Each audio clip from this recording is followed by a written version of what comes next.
தேவனுக்கு ஜபம் ஜெபிக்கிறவங்க இருப்பாங்க, தேவனுக்கு பிள்ளைகள் இருப்பாங்க, ஊழியர் இருக்கும், எல்லாமே இருக்கும். இங்க இது எருசலேம் கூட இருக்கிற காரியம். இங்க என்ன இருக்குது? எரியோக்கு நான் போகும்போது என்ன இருக்குது? என்ன இருக்கு சார்?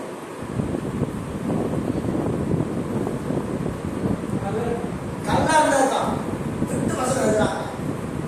அப்ப எரியோக்குள்ள போகும்போது அங்க அவங்க யார் வரவேற்கிறா? மாஸ்டர் வரவேற்கல, ஜெபிக்கிறவங்க வரவேற்கல, ஆராதிக்கிறவங்க வரவேற்கல. யார் வரவேற்கிறா? யார் வரவேற்கிறா? காலேஜ்குள்ள போனா யார் இருப்பாங்க? பாட்டு பாடுறவங்க இருப்பாங்களா? ஒர்ஷிப் பண்றவங்க இருப்பாங்களா? இல்லை டீச் பண்றவங்க இருப்பாங்களா? யார் இருப்பா? ஃபோன் வச்சுட்டு இருக்கிறவன், இது பண்றவன், குடிச்சுக்கிறவன், தவறான காரியத்தை பேசுறவன், இதெல்லாம் இருக்கிறதா இருக்கும். பிள்ளைங்களை என்ன பண்றோம்? குத்தி குத்தி பார்த்து என்ன பண்றோம்?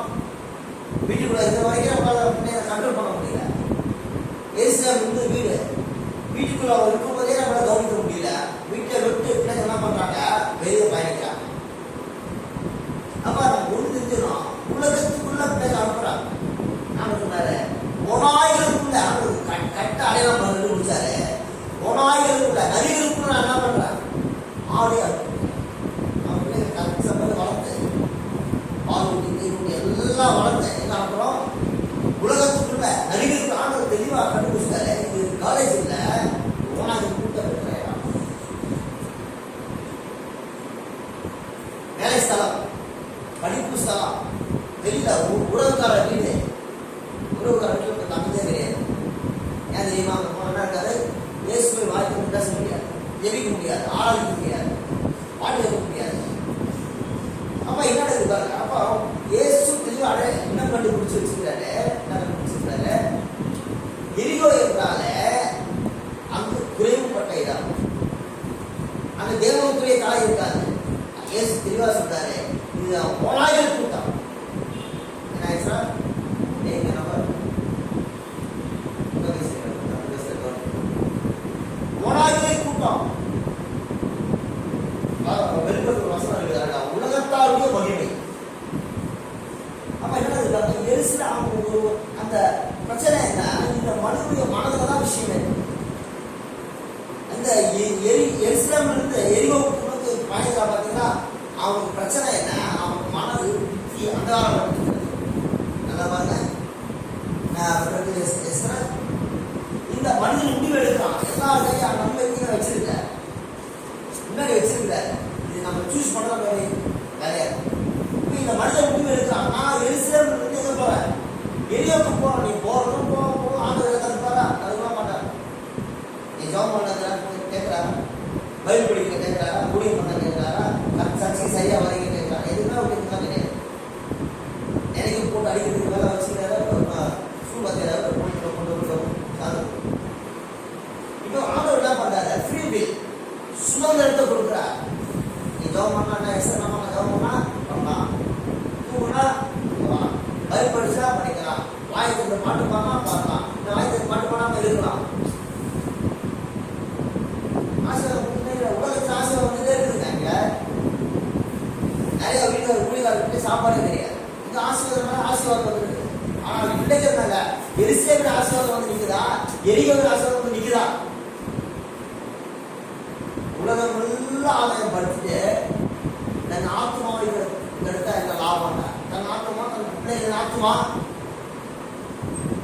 அப்ப நம்ம பயம் எரிசலேமுக்கு பயம் செய்யறோம்னா, எரிசலேமுக்கு போறது அப்புறம் எரியோக்கு, எரிசலேமுக்கு போறது எரியோக்கு, எரிசலேம் போறது எரியோக்கு, மாற்றி மாற்றி மாற்றி மாற்றி போறது. அப்படி இல்லையா? ஒரே எரியோக்கு உட்காந்து ஒரே சொல்லுங்க உட்காந்து அப்படி போகும்போது பார்த்தா கள்ளக்கீரை அகப்பட்டால் அவர்கள் அவன் வஸ்தியங்களை உரிந்து என்ன பண்றாங்க? இதை உரிந்தாங்களா? வஸ்திரத்துல பார்த்தா முத வஸ்திரம்னா ரட்சிப்பு வஸ்திரம், மின்னின் வஸ்திரம், மகிமின் வஸ்திரம், அலங்கார வஸ்திரம், ராஜரீக வஸ்திரம். ஒரு மனிதன் நிறைய வஸ்திரம் வஸ்திரம் போடணும்.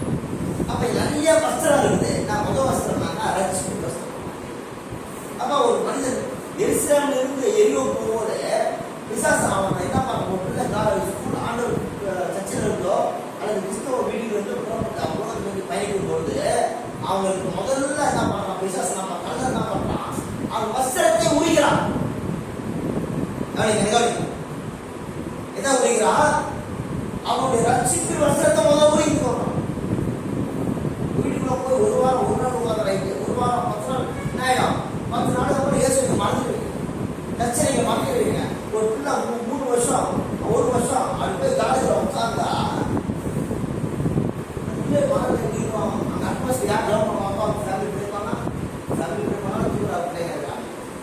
அது தூக்கத்திலே இருக்கிற தூக்கத்திலே டவுன் பண்ற பிள்ளைங்க இருக்கிறாங்க. அப்ப இந்த எருசலேமுக்குள்ள பயணிக்காமல் எருசலேமுக்குள்ள ட்ரைனிங் இல்லாம எரியோக்குள்ள போனா கண்டிப்பா தோல்விதான். கண்டிப்பா தோல்விதான். இங்க எருசலேம்லயே நம்ம பயிற்றுவிக்க வேண்டும். எருசலேம் நாம புரியணும், கர்த்தர் புரியணும், பாட்டு புரியணும், எல்லாம் புரியணும். இது புரியனா எரியோக்குள்ள போனா அந்த முதல் அடி ரட்சிப்பை கற்று புரியுதான். ரட்சிப்பு வஸ்திரம், நீதி வஸ்திரம், மகிமை வஸ்திரம், அலங்கார வஸ்திரம், ராஜ்ய வஸ்திரம். என்ன பண்றான்? முதல் வஸ்திரத்தை புரியுதான். ரட்சிப்பு தான் புரியல, ரட்சிப்பு புரியுது. அடுத்த வசனம் உள்ளது, காயப்படுத்தினார்கள். காயங்கள்